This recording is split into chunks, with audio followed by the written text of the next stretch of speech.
জেমসের গান শুনতে এসেছিলাম, বাট মনে হয় না শুনতে পারবো। এটা হয়তো অনেক রাতে হবে আর অনেক মানুষ যে কারণে হচ্ছে, আর বেশি দূর আমি যেতে পারবো না, পিছনেই আসছি, তো এখান থেকে হয়তো আমাকে ব্যাক করতে হবে।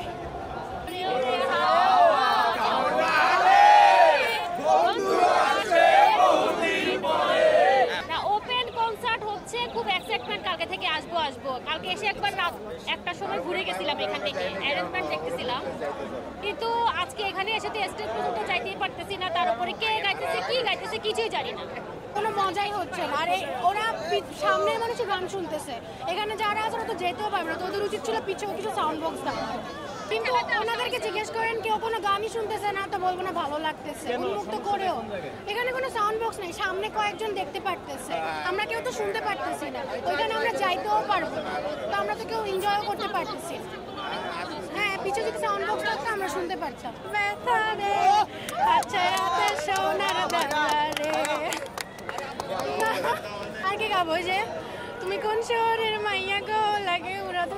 খুবই শান্তি, অফকোর্স, এর থেকে ভালো বিষয় তোমার হয় না, আপা নাই, আরো শান্তি। আমি স্পেশালি আসলাম জেমসের প্রতি, কজ তাকে আমি আমার আইডল চাই, মানে সবাই কিন্তু গাইতে হবে।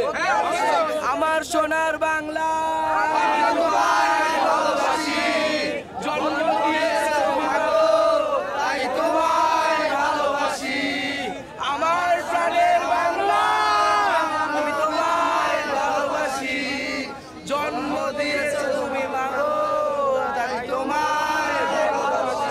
প্রথমবারের মতো আমরা স্বাধীন বাংলা পাইছি।